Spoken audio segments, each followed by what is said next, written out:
अस्सलाम वालेकुम नाजरीन, आप देख रहे हैं नया पाकिस्तान और मैं हूं शहजाद इकबाल। आज इंतहाई अफसोसनाक और दिलखराश वाक़या पेश आया जब लाहौर से कराची आने वाली परवाज़ PI की फ़्लाइट PK 8303 कराची के इलाके मॉडल टाउन में ये तैयारा गिरकर तबाह हो गया। ये फ़्लाइट लाहौर से कराची जा रही थी और इसमें 91 पैसेंजर्स मौजूद थे, 7 क्रू मेंबर्स थे। इस फ़्लाइट के जो पायलट हैं उनका नाम सज्जाद गुल था। जिस इलाके में ये जहाज़ गिरा है वहाँ पे कॉर्डन ऑफ कर दिया गया है। इलाके में जो लोग थे, जो रिहायशी थे, क्योंकि बहुत सारी इमारतें वहाँ पे मुतासिर भी हुई हैं, उन रिहायशियों को वहाँ से निकाल दिया गया है। तो लोगों में गम गुस्सा इस बात का भी है, वो चाहते हैं कि वहाँ पे जाएं और अपने प्यारों को तलाश करें, लेकिन फ़िलहाल रेस्क्यू टीम्स इस बात की इजाज़त नहीं दे रहे हैं। अफसोसनाक वाक़या है और जैसे हमने बताया कि अब तक बहुत सारी ऑप्शन सामने आ रही है कि क्या टेक्निकल फॉल्ट हो सकता है, लेकिन इसकी हतमी रिपोर्ट तो सामने नहीं आई है।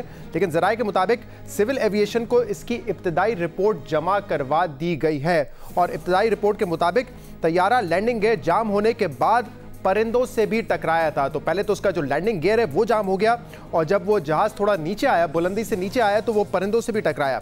इस रिपोर्ट के मुताबिक लैंडिंग गियर खराब होने पर पायलट तैयारे को लैंड करने के लिए नीचे लाए थे, जिसके बाद बदकिस्मती से तैयारा परिंदों से टकराया और इसी दौरान तैयारे के दोनों इंजन जुज़वी तौर पर बंद हो गए। इस रिपोर्ट के मुताबिक जो इंजन थे उनमें इतनी ताकत उस वक्त नहीं बची थी कि वो दोबारा जहाज़ को बुलंदी पर लेके जाते, इसलिए जहाज़ नीचे लैंड कर रहा था और कुछ ही देर बाद जहाज़ से जो है पायलट ने मेडे कॉल भी की और मेडे कॉल करने के कुछ ही देर बाद तैयारा रनवे पर पहुंचने से पहले आबादी वाले इलाके में मकानात से टकरा गया। ये इस इब्तदाई रिपोर्ट में कहा गया है और ये भी इस रिपोर्ट में लिखा गया है कि जब ये तैयारा टकराया था तो उस वक्त ये तैयारा ग्लाइड कर रहा था, यानी कि दोनों इंजन इसके बंद हो गए थे और उसकी वजह ये बताई जा रही है कि कुछ परिंदे भी जो है इनके इंजन से टकराए थे, इस जहाज़ के इंजन से टकराए थे, जिसके बाद उन इंजन में इतनी ताकत नहीं थी, वो जुज़वी तौर पे बंद हो गए। इंजन में इतनी ताकत नहीं थी कि दोबारा वो जहाज़ को बुलंदी पर लेके जा सकते थे। ये अब तक ज़राए बता रहे हैं जो इब्तदाई रिपोर्ट सिविल एविएशन को जमा करवाई है। इस पर हम मजीद बात भी करेंगे। इस वक्त हमारे नुमाइंदे तारिक अबुल हसन हमारे साथ मौजूद है, सिविल एविएशन को बड़ा करीब से देखते भी आए हैं काफ़ी अरसे से। तारिक, आपके भी राब्ते हुए होंगे, ज़रा बताइए अब तक क्या रिपोर्ट सामने आ रही है कि किस किस्म की टेक्निकल फॉल्ट थी या पायलट एरर था, क्या बात सामने आ रही है अब तक? जी, इस हादसे में जो सबसे अहम चीज़ है वो ये कि तैयारा मल्टीपल इमरजेंसी का शिकार हुआ है, यानी एक से ज़्यादा मसाइल तैयारे के साथ हुए हैं। पहला, तैयारे का जो लैंडिंग गियर है, जो जिसे हम आम ज़बान में अगले पहिए कह सकते हैं जहाज़ के, ये लैंडिंग के वक्त नहीं खुल रहे थे, जिस पर तैयारे को नीचे लाने का कहा गया। 256 फीट की बुलंदी पर तैयारे ने फ्लाइंग की है और कंट्रोल टावर के सामने से गुजरा है, जिसमें दूरबीन के ज़रिए जो है वो देखा जाता है तैयारे के निचले हिस्से को कि क्या वजह हुई है कि तैयारे के जो पहिए हैं वो नहीं खुल रहे हैं। इस दौरान तैयारा 256 फीट की बुलंदी पर था और मलीर की तरफ से तैयारा आया, रनवे को क्रॉस करते हुए COD की जानिब यानी राशिद मिन्हास रोड की तरफ गया है। उस वक्त कहा जा रहा है कि मुमकिना तौर पर जहाज़ से के इंजन से परिंदे टकराए हैं और जिसकी वजह से तैयारे के इंजन में ख़राबी हुई है। यहाँ से तैयारे को 3000 फीट की बुलंदी पर जाने को कहा गया है। ये गो राउंड कहलाता है तरीक़ा, जिसमें जहाज़ जो है वो एक निचली परवाज़ करते हुए कंट्रोल टावर के सामने से गुजरता है। जब तैयारे को कहा गया कि वो बुलंदी की तरफ जाएं और 3000 फीट की बुलंदी पे करें, तो उस वक्त जो है वो तैयारा तकरीबन 1800 फीट की बुलंदी पर था और उससे जो आखिरी वक्त की बातचीत है पायलट की और कंट्रोल टावर की, उसमें जो है वो ये बताया जा रहा है कि वो जिसमें फर्स्ट ऑफिसर जो है वो उसकी आवाज़ बताई जा रही है, जिसमें वो कहते हैं कि हम कोशिश कर रहे हैं। इसका मतलब ये है कि जहाज़ का इंजन जो है वो एक फ़ेल होना शुरू हो गया था, जहाज़ वो क़ुव्वत नहीं ले रहा था, जिसके बाद उन्होंने कहा कि हम कोशिश कर रहे हैं कि हम जो है 3000 फीट की बुलंदी पे जा सकें। इसके बाद जहाज़ जब दोबारा जो है वो घूम कर लैंडिंग पोजीशन पे आया तो जहाज़ के एक इंजन में आग लग चुकी थी, जो हमें ऐनी शाहिदीन ने भी बताया, ग्राउंड पे लोगों ने बताया कि उन्होंने जहाज़ के एक इंजन में आग लगी हुई देखी है। लेकिन कुछ देर के बाद जो पायलट की बातचीत है उससे अंदाज़ा हो रहा है कि वो इंजन्स के फ़ेल होने की बात कर रहे हैं, यानी दोनों इंजन्स के फ़ेल होने की। तो ये एक शुबा ज़ाहिर किया जा रहा है कि जिस वक्त जहाज़ निचली परवाज़ पे था उस वक्त परिंदे जो हैं वो जहाज़ के इंजन से टकराए हैं और जिस वक्त जहाज़ दोबारा वापस मलीर की तरफ से अप्रोच बना रहा था रनवे की तरफ, तो तकरीबन उस वक्त जहाज़ की हाइट जो है वो बहुत कम हो चुकी थी और जहाज़ की स्पीड भी बहुत कम थी। लिहाजा इंजन फेल होने के बाद जब जहाज़ की स्पीड नहीं रही, जहाज़ की हाइट नहीं थी, तो वो भी भरपूर तरीके से ग्लाइड नहीं कर सका और तकरीबन आज मैंने कि कोई 1 मिनट से भी कम फासले के ऊपर रनवे से जब उसका फासला 1 मिनट से भी कम था उस वक्त जो है वो जहाज़ ये आबादी के ऊपर गिर गया है। तो अभी तक जो इब्तदाई बातचीत हुई है और जो इब्तदाई तहकीकात हुई है उसके नतीजे में यही चीज़ सामने आई है कि मल्टीपल फेलियर हुए हैं, मल्टीपल इमरजेंसी हुई है जहाज़ की, और जो पायलट्स की वुमेन ट्रेनिंग होती है वो एक ही इमरजेंसी को डील करने के लिए होती है। ऐसा नहीं होता कि बेक वक्त कई इमरजेंसीज हों, इसलिए कि जो मैन्युफैक्चरर्स भी है उनका भी दावा है। बताइएगा, जो मेडे कॉल की रिकॉर्डिंग हमने सुनी है उसमें ये बताया गया है कंट्रोल टावर से कि दोनों रनवेज जो हैं वो तैयार हैं लैंडिंग के लिए, लेकिन इसके बावजूद लगता है तैयारा गो अराउंड किया तैयारे ने। इसकी कोई वजह सामने आई है कि क्यों ये कोशिश नहीं की गई कि अगर तैयारा लैंड ही करना है या ग्लाइड करना है तो वो रनवे पे किया जाए, वो आबादी की तरफ कैसे चला गया? देखें, जहाज़ से का जो अप्रोच एरिया है बदकिस्मती से वो आबादी के ऊपर से ही है, और ये भी अभी हम पहले बता चुके हैं इस चीज़ के ऊपर कि ये जो कराची की बेतहाशा आबादी फैली है, जिस आबादी के अंदर ये एक्सीडेंट हुआ है, ये प्लान्ड आबादी नहीं है। कराची के मास्टर प्लान में ये इलाके खुले हैं, तैयारों का जो अप्रोच एरिया होता है यानी लैंडिंग और टेक ऑफ का जो एरिया होता है इसके ऊपर आबादियाँ नहीं होती हैं, लेकिन यहाँ पे भरपूर आबादी है। और सिर्फ आबादी ही नहीं है, ग्राउंड +3 यानी जिसे उर्फ़ा में आप 4 मंजिला घर कह लें और उसके ऊपर फिर टंकी भी बनी हुई होती है पानी की। तो ये इतनी ऊंची बिल्डिंगें यहाँ पर बनी हुई हैं कि अगर जहाज़ के साथ 2 मसाइल थे कि जहाज़ की स्पीड भी कम थी, जहाज़ की हाइट भी कम थी, लेकिन जहाज़ 1 मिनट से भी कम फासले पर था रनवे से। अगर ये रुकावटें उसके सामने नहीं होती तो मुमकिन तौर पर जहाज़ ग्लाइड करते हुए रनवे तक पहुँच जाता, या कम अज़ कम ये बात तो यकीनी थी कि अगर वह रनवे से पहले भी खुदा न खास्ता गिरता तो नीचे आबादी को नुकसान नहीं होता। लेकिन यहाँ पर आबादी बिल्कुल इस तरीके से है कि जहाज़ इतना नीचे जाते हैं कि बेशतर घरों में दरारें पड़ गई हैं जहाज़ की जो वाइब्रेशन होती है उसकी वजह से। लेकिन यहाँ पर शहरी इदारे हैं, उन्होंने इसको, और खुद सिविल एविएशन अथॉरिटी भी इसके अंदर शामिल है कि जिसकी इजाज़त के बगैर अतराफ़ में इमारतें ऊँची नहीं बन सकती हैं, लेकिन यहाँ पर ये तमाम ऊँची इमारतें बनी। प्लानिंग में वो खामियां हैं जो उसी वक्त सामने नजर आती हैं। वैसे तो आप दुरुस्त कह रहे हैं कि बार बार बताया जाता है लेकिन कोई एक्शन नहीं होता, लेकिन जब इस तरीके का हादसा होता है तो शायद हम इंतजार कर रहे होते हैं हादसा और इसके बाद किसी किस्म का हम उस पर काम दिखाएं। लेकिन ये बात बिल्कुल दुरुस्त है, आबादी के बीच में एयरपोर्ट है और आबादी भी ऐसी है जहां पे इमारतें 3 या 4 मंजिला हैं। इस पर हम मजीद बात भी करेंगे। हमारे साथ इस वक्त मौजूद हैं पालपा के साबिक सदर और एविएशन एक्सपर्ट कैप्टन रिटायर्ड नूर अजहर बुचा साहब। काफ़ी सालों से आपका एक्सपीरियंस है जहाज़ को उड़ाने का।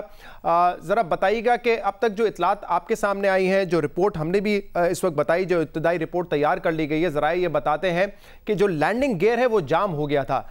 अगर ऐसा होता है, लैंडिंग गियर प्लेन का जाम हो जाए, तो क्या कोई ऑल्टरनेट तरीका होता है लैंडिंग गियर्स को खोलने का, उनको काम में लाने का? शहजाद, पहले तो मैं आपका शुक्रिया अदा करता हूं कि आपने मुझे मौका दिया। इसके बाद मैं आज के इस बदकिस्मत तैयारे के क्रैश में जितने लोग शहीद हुए हैं, रब्बुल इज़्ज़त से दस्तबद दुआ हूँ कि उनको अल्लाह ताला आमीन जन्नतुल फिरदौस में आला मकाम अता फरमाए और लवाहिकीन को अल्लाह सब्र अता फरमाए। देखिए, जो मैंने टीवी पे कई चैनल्स देखे, आपका चैनल भी देखा, उस पर तो काफ़ी कन्फ्यूजन है कि हुआ क्या है, मगर अब्बुल हसन साहब हमारे बड़े पुराने एविएशन के एक्सपर्ट हैं। अब जो इन्होंने बात की है कि जो रिपोर्ट गई है उसमें इस काफ़ी इन्होंने उनको इलेबोरेट किया है। होता ही है कि कोई भी क्रैश दुनिया में होता है एक्सीडेंट जहाज़ का, तो उसके लिए उसकी एक्सीडेंट एनालिसिस होती है, और एक्सीडेंट एनालिसिस इसलिए की जाती है ताकि उससे सीखा जाए। बदकिस्मती ये होती है कि हमारे मसलन अभी हाल ही में कई क्रैश हुए हैं, जिसमें एक हमारे जुनैद जमशेद साहब क्रैश हुए, एक हमारे एयर ब्लू का था, 2010 इसके अलावा एक और क्रैश था जी तो इसमें जो इनका हुआ था जुनैद जमशेद साहब का, इसमें भी ऐसा ही हुआ था कि दोनों इंजन की समझ नहीं आती थी कि दोनों इंजन ख़त्म हो गए, कैसे ख़त्म हो गए, और ये भी दोनों इंजन की कहानी आ रही है। ये एक अजीब सा यानी इत्तफाक है कि लैंडिंग गियर, ये हो सकता है कि लैंडिंग गियर चला जाए, ये भी हो सकता है कि एक इंजन चला जाए। ये बहुत मुश्किल होता है कि एक इंजन को में आग लग जाए और दूसरे इंजन भी चला जाए या उसमें भी आग लग जाए, ये बड़ा मुश्किल होता है। बहरहाल इसका जब ब्लैक बॉक्स आएगा तो उसके अंदर पता लगेगा। अभी तो फ्लाइट रिकॉर्डर से ये पता चल सकता है कि को पायलट और पायलट में उस वक्त क्या बात हुई, वो तो आपको मिल ही गया है। सही, उससे आप इसमें जरा अपनी एक्सपर्टीज से हमें जरा बताइए कि अगर लैंडिंग गियर जाम होने वाला मामला हो तो क्या ऑल्टरनेट होता है पायलट्स के पास? अगर जाम हो जाए लैंडिंग गियर तो फिर क्या करते हैं पायलट्स आमतौर पे? इसमें हर जहाज में डिफरेंट तरीके होते हैं। मसलन मैं 747 का कैप्टन था जंबो का, उसमें एक अलहदा प्रोसीजर था। एयरबस का अलहदा प्रोसीजर होता है, 777 का अलहदा, but there are 3 alternate process जिसमें आप लैंडिंग गियर नीचे ला सकते हैं। और अगर फ़र्ज़ किया किसी सारी चीज़ें फेल हो जाएं तो आप फिर भी जहाज़ को बेली लैंडिंग कर सकते हैं। ये कोई ऐसी एमरजेंसी नहीं है जिसमें इतना बड़ा नुकसान हो जाए जो आज के क्रैश में हुआ है। सही, तो यहाँ पे जो दूसरी बात सामने आ रही है कि परिंदे टकराए, अब तक जो बात आ रही है, हो सकता है कुछ खबरें ये भी हैं कि शायद जो इंजन है वो पहले से नाकारा थे और इसीलिए जो है वो दोनों इंजन खराब हो गए।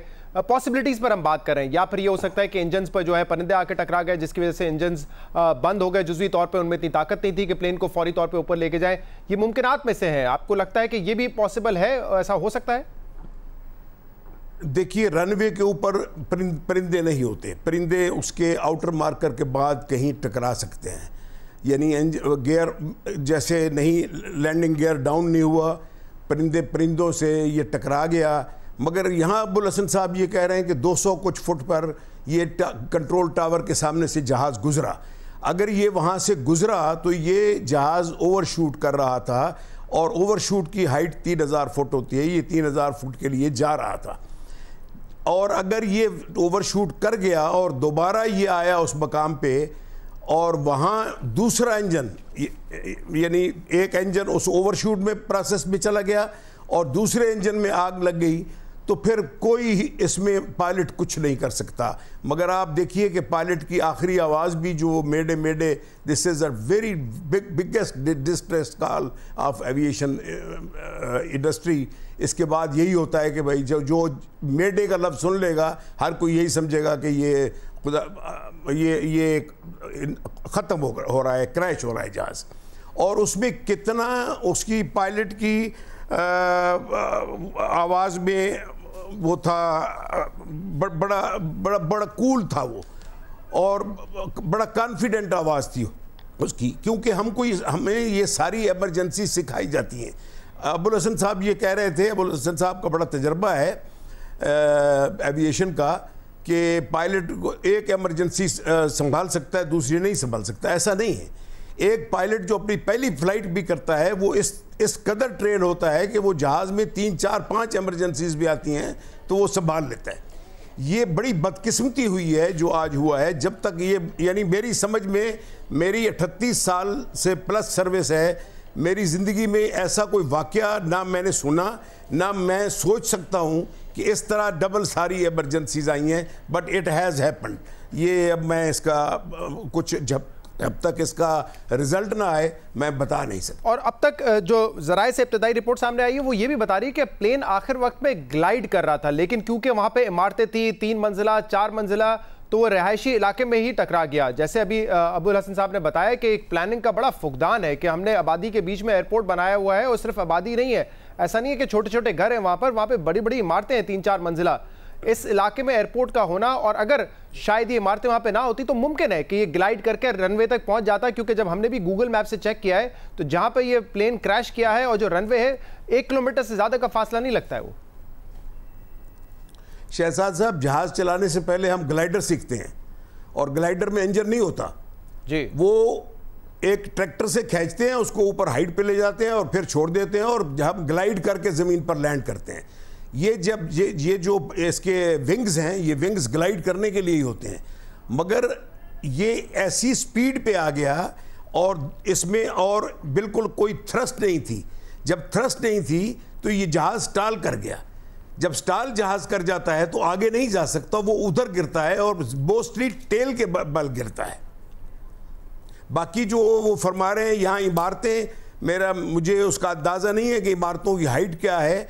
इमारतें एयरपोर्ट के पास जब रेजिडेंशियल एरिया ज़्यादा होता है तो उन एयरपोर्ट पे मोस्टली आप यूरोप में देखे होंगे कि जी कर्फ्यू लगा देते हैं यानी रात को 11 बजे के बाद जहाज नहीं उड़ते ताकि लोगों की नींद में खलल ना हो।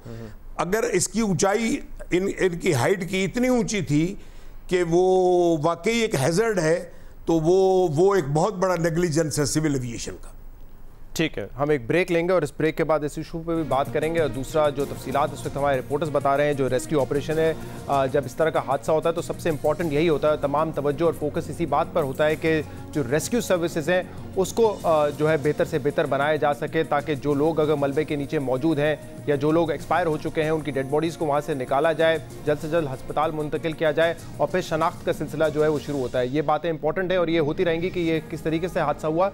लेकिन माजी में भी ये देखा गया है कि बहुत सारे एयरक्राफ्ट क्रैश हुए हैं, लेकिन उसकी जो रिपोर्ट है वो तफसीली सामने नहीं आती। और आमतौर पे ये भी देखा गया है कि जब प्लेन गिर जाता है तो वो उसका जिम्मेदार जो है वो पायलट पर डाल दिया जाता है, जिम्मेदारी पायलट पर डाल दी जाती है कि पायलट एरर की वजह से ये हादसा पेश आया था। हम मज़ीद भी बात करेंगे इस वक्त जो रेस्क्यू सर्विसेज हो रही हैं और जो अस्पताल के इस वक्त हालात हैं, क्योंकि वैसे ही हम कोविड-19 की वबा से इस वक्त का सामना है। अस्पतालों के हालात वैसे भी आम तौर पे ऐसे नहीं होते जैसे इस वक्त हैं, क्योंकि बहुत सारे कोविड पेशेंट्स जो है इस वक्त अस्पतालों में है। तो ये भी एक चैलेंज होगा हेल्थ सर्विसेज के लिए, हुकूमत के लिए, कि कैसे वो इससे निपटती हैं। एक ब्रेक के बाद इस पर बात करेंगे, हमारे साथ रहिएगा। प्रोग्राम में हम बात कर रहे हैं अफसोसनाक वाक़े की। आज PIA का तैयारा PK 8303 जो कि लाहौर से कराची आ रहा था, लेकिन बदकिस्मती से ये तैयारा रनवे पर पहुंचने से पहले ही कराची के इलाके मॉडल कॉलोनी में गिरकर तबाह हो गया। इसमें 91 पैसेंजर्स मौजूद थे, 7 क्रू मेंबर्स थे। और जैसे कुछ देर पहले हमने बताया था कि इस बात की तस्दीक हो चुकी है कि कम से कम 2 ऐसे पैसेंजर्स हैं जो कि इस खौफनाक हादसे में बच गए हैं। ये बड़ी बात है कि अगर कोई इस तरह का हादसा होता है तो मौजज़ा ही हो सकता है कि कोई शख्स प्लेन के इस किस्म के हादसे में बच जाए, लेकिन 2 ऐसी कहानियां हमारे सामने आई हैं। बैंक ऑफ पंजाब के सदर हैं, वो उन्होंने सर्वाइव किया है और कुछ देर पहले इतलात ये थी कि वो ज़्यादा ज़ख्मी भी नहीं है, उनको चोटें ज़रूर आई हैं, लेकिन उन्होंने अपनी वालदा से बात भी की थी। और दूसरे शख्स जो है वो मोहम्मद ज़ुबैर हैं, नौजवान हैं, वो भी इस फ्लाइट पर थे और वो भी इस हादसे में बच गए हैं। कुछ बर्न इंजरीज हैं, ज़ेरे इलाज हैं, लेकिन उनकी जान इस हादसे में बच गई है। बैंक ऑफ पंजाब के सदर हैं, भाई ने कुछ देर पहले बात की और उन्होंने ये भी बताया कि वो इतने सेहतियाब है कि वो खुद बात भी कर रहे हैं। जी अल्हम्दुलिल्लाह, अब तो बात भी कर रहे हैं और CT स्कैन उनका क्लियर है और एक्सरेज हो चुके हैं। एल्बो में फ्रैक्चर है, वो अभी और क्लियर हो जाएगा कि उसके लिए सर्जरी करनी है, क्या होना है वो इंशाल्लाह हो जाएगा। बस आप लोगों की दुआएं चाहिए, बाकी तो माशाल्लाह अल्लाह का शुक्र है बहुत बेहतर है। अच्छा, तो पहले उनको CMH लेके गए थे, फिर यहाँ लेके आए क्या? जी, उन्हें पहले CMH लेके गए थे। CMH वहाँ पे जिन लोगों ने रेस्क्यू किया था उनका एक तो बहुत शुक्रिया, बड़ी उनसे हमारी दिली शुक्रिया, और वो लोग हमारे लिए फरिश्ते साबित हुए। वो जब वहाँ लेके गए उसके बाद हम लोग उधर ही CMH पहुँचे और फिर जब हमें तसल्ली हो गई उनसे बात करके तो हमें शिफ्ट करके फिर उन्हें दारुल सेहत हॉस्पिटल ले आए। प्लेन हादसे में ज़फ़र महमूद मौज़ाती तौर पर बच गए हैं। जिस तरीके से उनको रेस्क्यू किया गया वो भी हमने मनाज़िर आपको दिखाए हैं। पूरा दिन वो मनाज़िर TV स्क्रीन पर चलते रहे और इसीलिए उनका भाई शुक्रिया अदा कर रहे थे उन लोगों का जिन्होंने उनको रेस्क्यू किया। इसी तरीके से मोहम्मद ज़ुबैर नौजवान, वो भी इस फ्लाइट हादसे में बच गए और उन्होंने भी आज बताया कि किस तरीके से वो वहाँ से भागे और लोगों ने उनको रेस्क्यू करके निकाला। नासिर शाह साहब इस वक्त हमारे साथ मौजूद हैं, वज़ीर इत्तलात सिंध के। उनकी भी मुलाकात हुई थी मोहम्मद ज़ुबैर से। बहुत बहुत शुक्रिया नासिर शाह साहब, आपने हमें ज्वाइन किया। सबसे पहले तो मैं चाह रहा हूँ कि उस लड़के से आपकी मुलाकात हुई थी, ज़रा बता दीजिए खैरियत से है वो नौजवान? बिस्मिल्लाहिर्रहमानिर्रहीम, अल्लाहुम्मा सल्ली अला मुहम्मद व आले मुहम्मद। जी, इस बदकिस्मत त्यारे का एक खुशकिस्मत नौजवान जो बच गया उससे बिल्कुल मुलाकात हुई। सईद गनी साहब और हम दोनों गए थे सिविल हॉस्पिटल में, बंस जो वार्ड है उसमें। तो बिल्कुल खैरियत से है, कोई 30% से भी कम उनको है बंस कुछ है उनके जिस्म पे, लेकिन बिल्कुल होश हवास में थे। उन्होंने पूरी तफसील बताई और उनका मुकम्मल तौर पर इलाज किया जा रहा है। नासिर साहब, ये 2 ही खुशकिस्मत लोग हैं जो कि इस तैयारे में बचे हैं, या और भी इस तरह की इतलात आ रही है कि दूसरे भी जख्मी हैं जिनको मुंतकिल किया गया है अस्पतालों में? इस वक्त तक सिर्फ इन 2 की ही इतला जो है वो आई है, जिसमें एक से हम मिल के आए हैं, एक से चीफ मिनिस्टर साहब खुद मिल के आए हैं जिनको दारुल सेहत में रखा गया था। तो CM साहब जाए हादसा पे भी पहुंचे, फिर वो मुख्तलिफ हॉस्पिटल्स में भी गए और सब मिनिस्टर्स को भी कहा गया उनकी तरफ से कि हर जगह पे जाएं। तो हमारी हेल्थ मिनिस्टर भी जिना हॉस्पिटल में मौजूद रहीं और दीगर भी सब लोग, मुर्तज़ा वहाब, सईद गनी साहब। सही, मैं अस्पताल पे आता हूं, लेकिन नासिर साहब जरा बताइएगा कि इस वक्त जो जाए वक़ुआ है वहां पे रेस्क्यू एफर्ट्स कहां तक पहुंचे हैं, क्योंकि अंधेरा हो गया है। अभी हमारे नुमाइंदे से बात भी हुई, उन्होंने कहा कि कुछ हद तक तो स्लो हुआ है रेस्क्यू का काम। लोगों में भी बड़ा गम और गुस्सा है, वो जाना चाहते हैं, देखना चाहते हैं कि उनके प्यारे कहीं फंसे हुए तो नहीं है। सूरत हाल क्या है इस वक्त वहां पर? जी, वहाँ पे रेस्क्यू का मुकम्मल तौर पर काम हो रहा है। जनरेटर वगैरह प्रोवाइड कर दिए गए हैं इंतजामिया की तरफ से, और सब लोग वहाँ पे हिस्सा ले रहे हैं। पाक फौज के जवान भी हैं, रेंजर्स, पुलिस, एडमिनिस्ट्रेशन और फिलहाली इदारे, हमारा PDMA का जो महकमा है वो भी, और वहाँ पे काम हो रहा है और हर चीज वहाँ पे फैसिलिटेट किया गया है उनको। जो इलाका मकीन है वो वाकई उनके थोड़ी सूरत हाल उनके लिए परेशान कुन जरूर है। एक तो वो कुछ जगहें वहाँ पे डैमेज हुई हैं, फिर लाइट भी वहाँ पे जो बिजली की सप्लाई है वो भी वहाँ पे नहीं है। तो अभी चीफ मिनिस्टर साहब ने कमिश्नर साहब से कहा है कि 2 डिप्टी कमिश्नर जो हैं हमारे मलीर और कोरंगी, कि वो वहाँ पे जाएं और सब लोगों को एकोमोडेट करें, उनके रहने का बंदोबस्त भी करें और चीजें भी जो उनको फैसिलिटीज चाहिए वो भी मुहैया की जाए। सही है, तो उनको अकोमोडेट किया जाएगा, फैसिलिटेट किया जाएगा। अंदाजा तखमीना लगाया गया है कि नुकसान किस हद तक हुआ है? एक तो जाहिर सी बात है जो जहाज गिरा उसमें पैसेंजर्स थे, वो नंबर्स हमारे सामने है। अब अल्लाह करे जिस तरह ये 2 खुशकिस्मत साबित हुए हैं, जफर महमूद और मोहम्मद जुबैर, ऐसे और भी खुशकिस्मत हो जो कि लोग बच जाएं। लेकिन जो इसके अलावा उस इलाके में नुकसान हुआ है, बहुत सारी इमारतें तबाह हुई हैं, कितने लोग मुतासिर हुए हैं, इससे कोई इसका तखमीना लगाया गया है? जी, इस वक्त तो रेस्क्यू का काम ही जारी है, इसलिए मुकम्मल तौर पर आपको तफसीलात नहीं अभी हम शेयर कर सकते। उसके लिए एक सेल बना दिया गया है कमिश्नर ऑफिस में, जिसमें चीफ मिनिस्टर साहब के अहकामात पर, जिसका नंबर भी आपके तवस्सुल से भी शेयर कर सकते हैं, और वैसे भी हमने उनको कर दिया है पब्लिश के हर कोई वहाँ पे राब्ता कर सकता है। तो ये कुछ टाइम लगेगा। इस वक्त तो रेस्क्यू की ही सब कोशिश कर रहे हैं और यही दुआगो हैं आपकी तरह, और सबसे यही अर्ज है कि दुआ करेंगे और भी जिंदा बच जाएं जो इसके पैसेंजर थे, क्योंकि मुख्तलिफ हॉस्पिटल्स में शिफ्ट किए गए हैं, तो वहाँ से हर जगह से डेटा जो है वो लिया जा रहा है। तो जहाँ भी इस तरह की कोई होगा सिलसिला तो आपसे शेयर किया जाएगा। अगर आप इजाजत दें तो मैं नंबर आपके तवस्सुल से शेयर कर सकता हूँ, जो डेस्क बनाया गया है सिविल एविएशन, PIA और इन सब के साथ मिलकर कमिश्नर ऑफिस कराची में। सही, आपसे बात ही कर रहे हैं और एक और इन्फॉर्मेशन आई है, और सिंध की वजारत सेहत की तरफ से आई है कि ताहिरा महमूद नामी खातून, वो भी इस तैयारे में थी जो तैयारा हादसे का शिकार हुआ है, वो भी सर्वाइव कर गई हैं और उनकी हालत भी खतरे से बाहर है। तो ये एक और अच्छी बात है कि एक और सर्वाइवर है इस जहाज़ में। ये बताइएगा नासिर शाह साहब कि इस वक्त अस्पतालों की हालत क्या है, क्योंकि ये आम सूरत हाल नहीं है। पहले ही कोरोना वायरस के पेशेंट्स मुख्तलिफ अस्पतालों में ज़ेर इलाज हैं, कुछ आइसोलेशन में है, कुछ ज़ेर इलाज हैं, क्रिटिकल पेशेंट्स भी हैं, एमरजेंसी वार्ड्स में हैं, वेंटिलेटर्स पर हैं। तो किस हद तक इस वक्त सूरत हाल क्या है, और क्या ये खदशा है कि मजीद दबाव बढ़ सकता है इस हादसे के बाद अस्पतालों पर? जी, बिल्कुल भी नहीं बढ़ेगा, क्योंकि यहाँ पे इंतजामात हैं और इनको जाहिर है इमरजेंसी और जो OPD है वहाँ पे लाया गया है और वहाँ पे फिर इनको शिफ्ट किया गया है। जिस तरह कोई ज्यादातर बर्न्स की शिकायत होती है या वही उसमें होते हैं तो उनको बर्न्स वार्ड में, तो हमारे यहाँ इस तरह का कोई इशू नहीं है, क्योंकि कोविड का जो भी पेशेंट्स हैं या जो ब्लॉक हैं या जो भी जहाँ उनको फैसिलिटेट किया जा रहा है वो अलहदा से हैं इन हॉस्पिटल्स में, तो इस तरह का कोई इशू नहीं है। और इसी वजह से हम सब लोग खुद भी हॉस्पिटल्स में विजिट किया, JPMC। तो इसका मतलब जो लवाहिकीन है, जो जख्मी है या जो चल बसे हैं, उनके लवाहिकीन वहां पे जा सकते हैं मिलने अस्पताल में, उन पर पाबंदी नहीं है इस वक्त? नहीं, पाबंदी नहीं है, सिर्फ इस वजह से कि रश बहुत हो जाता है जिसकी वजह से इश्यूज होते हैं। आपने देखा होगा कि जैसे ही हादसा हुआ तो शहरियों की बहुत बड़ी तादाद वहाँ पे मौजूद थी, जिनको हमने रिक्वेस्ट की मीडिया के तवस्सुल से भी, खुद भी कहा, क्योंकि वो तो एक खैर सगाली के तौर पर वहाँ आते हैं लेकिन फिर रुकावट आ जाती है। तो हमने उन्हें कहा कि आपका कंट्रीब्यूशन यही है कि आप वहाँ से दूर रहें ताकि ये जो रेस्क्यू में आसानी हो सके। तो वो उन्होंने समझा इस बात को और फिर वो वहाँ से हट गए, क्योंकि ये एक जज्बा होता है हमारे शहरियों में कि वो मदद के लिए आ जाते हैं ऐसी जगहों पे, लेकिन उनकी मदद जो है वो रुकावट बन जाती है रेस्क्यू के इदारों के जो लोग काम कर रहे होते हैं वहाँ पे। ठीक है, बहुत बहुत शुक्रिया। नासिर शाह साहब हमारे साथ मौजूद थे। ये बात दुरुस्त है क्योंकि हादसा जिस जगह पर पेश आया है वहाँ पर तंग गलियाँ थी, छोटी छोटी गलियाँ थी, वहाँ से फायर ब्रिगेड का जाना या हेवी मशीनरी का जाना ये बड़ा मुश्किल हो जाता है। और ऐसे में अगर बहुत सारे लोग जमा हो जाएँ तो जो रेस्क्यू एफर्ट्स हैं, जो रेस्क्यू टीम्स वहाँ पर काम कर रही होती हैं, उनको काम में ज़्यादा दुश्वारियाँ आती हैं। तो इसीलिए बेहतर होता है कि जब इस तरह का हादसा हो तो लोग वहाँ पे जमा ना हो, ताकि जो रेस्क्यू टीम्स हैं, हेवी मशीनरी का आना, फायर ब्रिगेड का आना, ये काम आसानी से हो सके।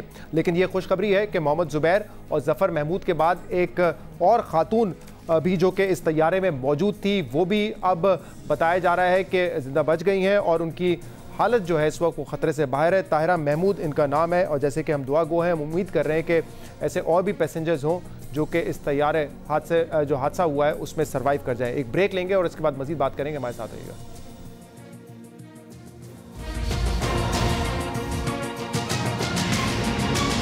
प्रोग्राम में हम बात कर रहे हैं आज के अफसोसनाक वाक़े की। जो तैयारा था PIA का PK 8303 लाहौर से कराची आ रहा था, लेकिन बदकिस्मती से ये तैयारा रनवे पर पहुंच नहीं सका, लैंड कर नहीं सका। क्रैश लैंडिंग इसकी हुई है कराची के इलाके मॉडल कॉलोनी में। और जैसे हमने आपको बताया कि जहाज़ में जो लोग थे वो तो जाहिर सी बात है बड़ी तादाद में मुतासर हुए ही हैं। 3 अब तक सर्वाइवर्स हैं, लेकिन जो इमारतों का मलबा गिरा है इस जहाज़ की वजह से, वहाँ पर भी लोग इस मलबे के नीचे दब गए थे। रेस्क्यू एफर्ट्स इस वक्त जारी हैं। लेकिन पिछले सालों में जो तैयारे हैं, चाहे वो PIA का हो या निजी एयरलाइंस का हो, उसकी क्या हिस्ट्री रही है, हालिया सालों में कितने क्रैशेस हुए हैं, उसकी तहकीकात अब तक क्या कहती है, इसके तफसीलात आपके सामने रखते हैं। 2016 में 7 दिसंबर 2016 में PIA का जो ATR तैयारा था ये हवेलियाँ के करीब गिरकर तबाह हो गया था। इस हादसे में 42 मुसाफिर मौजूद थे, 5 जो है क्रू मेंबर्स थे और तमाम लोग जो है वो जहाँ बहक हो गए थे इस हादसे में। और इस हादसे में जुनैद जमशेद जो है वो भी इसमें मौजूद थे। और जब इसकी तहकीकात की गई 2019 में इसकी तहकीकाती रिपोर्ट सामने आई और तहकीकाती रिपोर्ट के मुताबिक जो सेफ्टी इन्वेस्टिगेशन बोर्ड है उसने बताया कि तैयारे में जो उल्टी साइड पर इंजन की ब्लेड्स होती हैं वो ब्लेड्स अपनी मुद्दत पूरी कर चुकी थी, उसके बावजूद इन ब्लेड्स को तब्दील नहीं किया गया था, जिसकी वजह से ये तैयारा जो है हादसे का शिकार हुआ।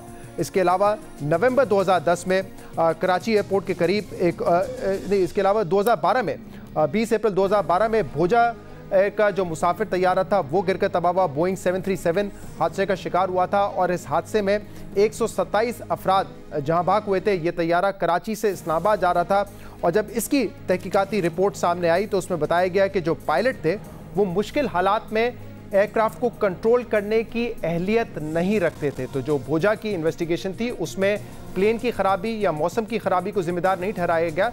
ये बताया गया कि मुश्किल हालात में जो पायलट थे वो अहलियत नहीं रखते थे उस एयरक्राफ्ट को कंट्रोल करने के लिए। 2010 5 नवंबर कराची एयरपोर्ट के करीब एक प्राइवेट चार्टर तैयारा जो है वो गिरकर तबाह हुआ था, जिसमें 21 अफराद मौजूद थे। जब इसकी इन्वेस्टिगेशन सामने आई तो बताया गया कि तैयारे की उड़ान के कुछ ही वक्त बाद जो इंजन है उसने काम करना छोड़ दिया था, जिसकी वजह से ये प्राइवेट तैयारा गिरकर तबाह हो गया, जिसमें 21 अफराद जहाँ भाग हुए थे।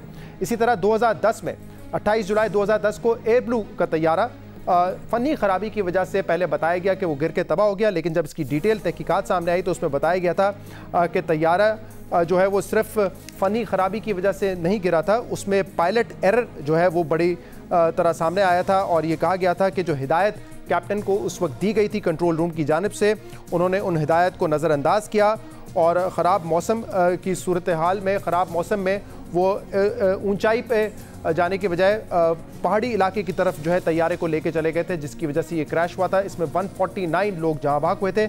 इसी तरह 2006 में एक फोकर तैयारा था PIA का जो मुल्तान में गिरकर तबाह हुआ था और इसकी इन्वेस्टिगेशन के बाद भी ये सामने आया था कि ये रिजेक्टेड टेक ऑफ था, यानी कि प्लेन में फ़नी ख़राबी थी, लेकिन इसके बावजूद पायलट ने यह फैसला किया कि मैं जहाज़ उड़ाऊंगा और ये हादसे का शिकार हुआ जहाज़ और इसमें 45 अफराद जहाँ भाग हुए।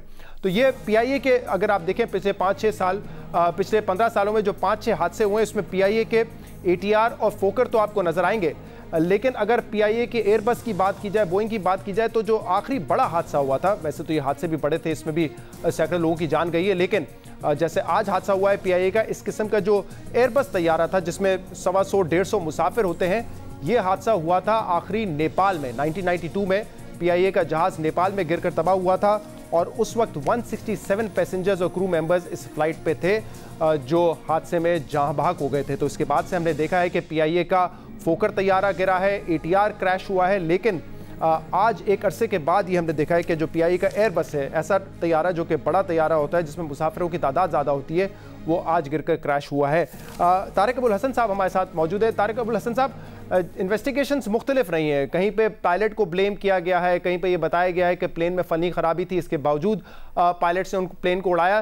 तो मुख्तलिफ तहकीकात होती रही हैं, लेकिन फिर भी ये इल्ज़ाम लगता रहा है कि ये साफ़ और शफाफ तहकीकात नहीं रही हैं। इसकी वजह क्या है? जी, लेकिन मैं थोड़ा सा आपको आज के वाक़े के ऊपर ज़रूर बताना चाहूँगा। आज मैं कोई हादसे के वक्त से और शाम तक उस मुकाम पर मौजूद रहा हूँ। हादसा तकरीबन 2:40 के ऊपर जहाज़ का क्रैश हुआ है। उसके बाद इलाके की बिजली बंद कर दी गई थी।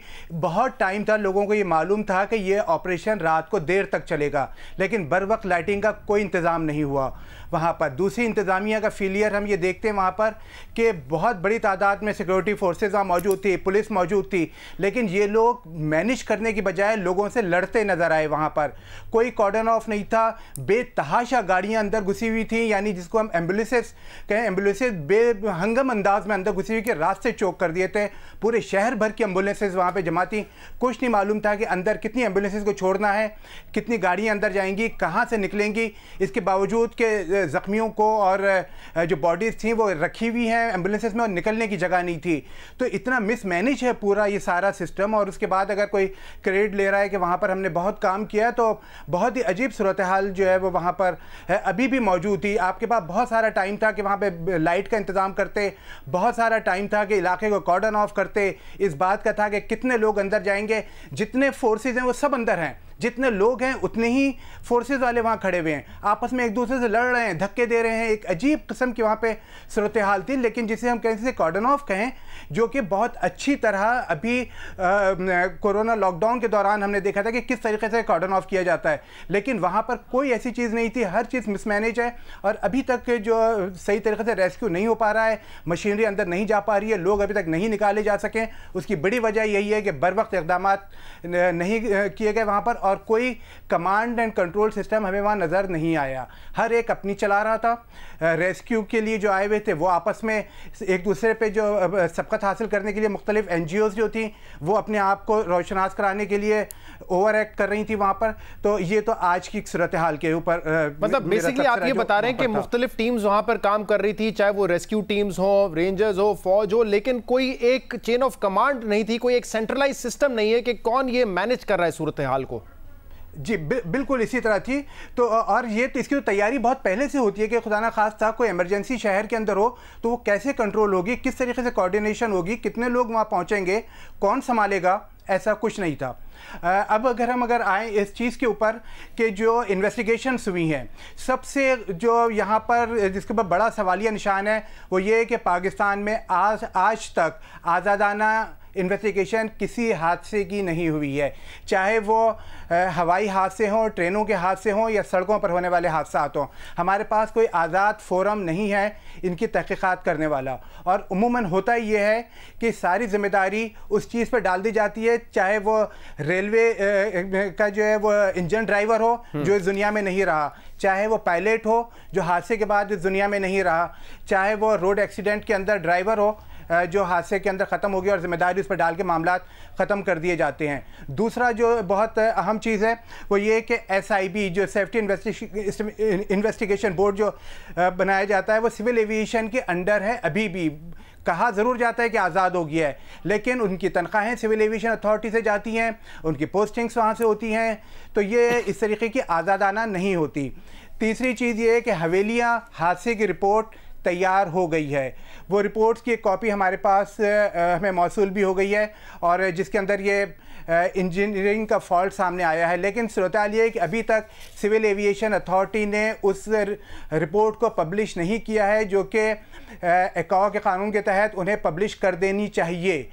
इब्तदाई रिपोर्ट तैयार हो गई है, मिल गई है, सिविल एविएशन में जमा करा दी गई है, लेकिन अब हमारे सोर्सेज ये कहते हैं कि उसको तब्दील करने की कोशिश की जा रही है और उसके लिए जो है वो इसीलिए डिले किया जा रहा है और वो अभी तक पब्लिक नहीं की गई है।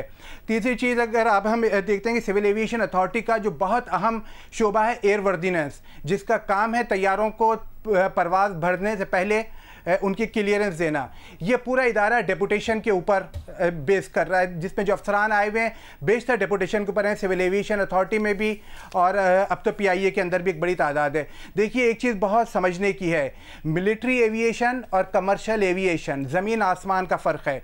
ये नहीं हो सकता कि मिलिट्री एविएशन के लोग आकर जो है वो कमर्शियल एविएशन को संभालने की कोशिश करें और इसको कामयाब भी कर दें। हर आदमी एयर मार्शल नूर खान नहीं हो सकता।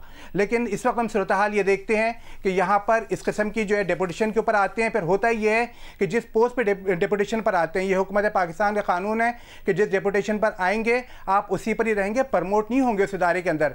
लेकिन यहाँ सूरत हाल ये होती है कि फिर लोग प्रमोशन लेने की कोशिश करते हैं और सिविल एविएशन अथॉरिटी में डिप्टी DG भी बन जाते हैं और कोशिश करते हैं कि किसी तरह DG भी बन जाएं। तो इस वक्त पूरा का पूरा सिस्टम, चाहे वो PIA में हो चाहे सिविल एविएशन अथॉरिटी में, वो एडहॉक बेसिस पे चल रहा है। सिविल एविएशन अथॉरिटी का कोई परमानेंट DG नहीं है कई सालों से। कता कलामी के माज़ चाहता हूं तारिक साहब, इस वक्त डॉक्टर सीमी जमाली साहब हमारे साथ मौजूद है। सीमी जमाली साहब जरा बताइएगा कि क्या सूरत हाल है, जिना अस्पताल में कितने इस वक्त इंजर्ड पेशेंट्स को लाया गया है, कितनी लाशें इस वक्त पहुंची हैं? देखिए हमारे पास इस बहुत ही सैड वाकया है जिसके अंदर से हमारे पास 35 लाशें लाई गई हैं जिना अस्पताल में। ये सारे उन्हीं की लाशें हैं मुस्तबली, और जो इसमें से हमने 5 लोग जो हैं आइडेंटिफाई हो गए जिनकी बॉडीज जो हैं वो उनकी हैंड ओवर की हैं। और जो 5 लोग हैं उनमें मैं आपको नाम बता देती हूँ। फरियाल रसूल साहिबा हैं, एक साइमा इमरान है, एक मोहम्मद ताहिर साहब है, एक बरीहा बिशारत है और एक कैप्टन सुजाद गुल हैं जो कि बाहरी